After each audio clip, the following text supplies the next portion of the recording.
뽑아놓고 왜 버리냐고요? 제가 뽑고 싶었던 게 아니니까요. 세상은 자꾸만 변화하고 사람들이 가진 필요는 점점 더 다양해지는데 우리가 직접 뽑는 우리의 대표는 어쩜 이렇게도 달라지질 않는 걸까요?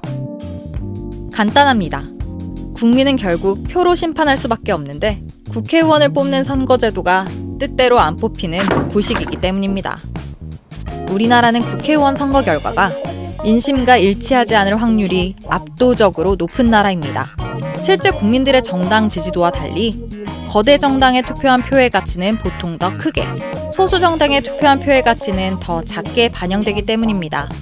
지금 국회의원은 총 300명. 우리는 이 의석수를 채우기 위해 4년에 한 번 투표용지 2장을 받습니다. 한 표는 내 지역에서 일 잘할 사람 하나, 그리고 다른 한 표는 지역과 상관없이 좋은 정책 펼칠 것 같은 정당 하나.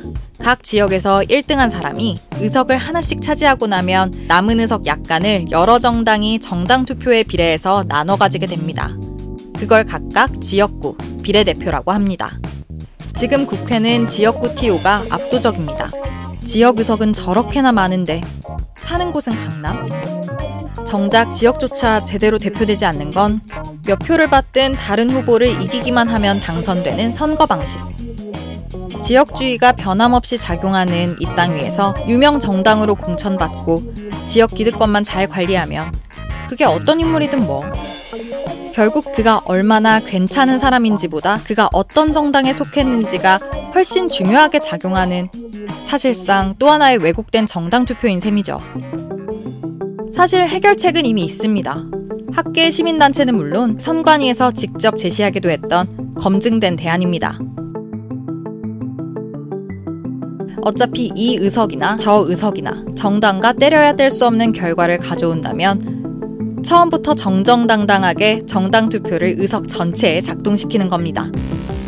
만약 한 정당이 정당 투표에서 50%를 득표했다면 150석은 일단 확보한 겁니다. 그 다음에 지역구 투표함을 열어봅니다.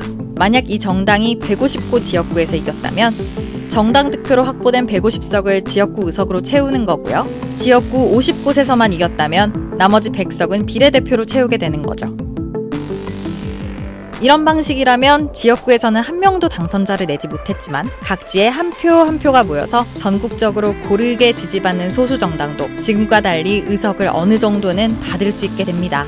지역 표심과 관계없이 소신 있는 활동을 펼칠 국회의원들도 늘어날 거고 직접 아이를 키워본 사람도, 직접 청년 문제를 고민해온 사람도 더 다양하게 국회에 들어와서 문제를 사전에 예방할 수 있을 겁니다. 심플하죠?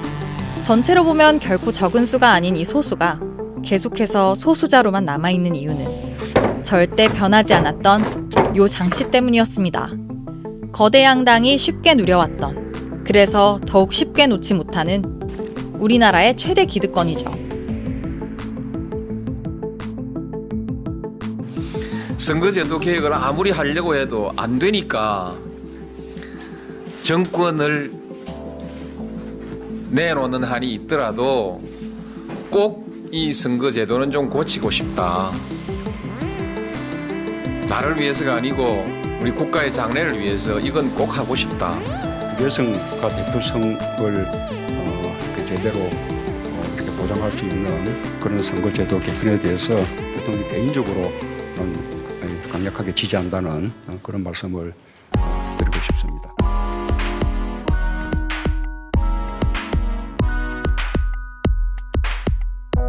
국회는 겨울잠에 들어가기 전 내년 정부 예산안을 심사한 뒤에 정기국회를 마무리 지었습니다. 청년 일자리 예산은 감액된 반면 정부가 제출한 예산안에는 없었던 예산이 이것저것 들어가 있습니다. 항상 너무나 뻔하게 돌아가는 상황을 우린 아직 바꿔볼 수 있습니다. 내 선택을 진짜 대표해줄 국회, 민심이 그대로 반영되는 국회를 통해서요.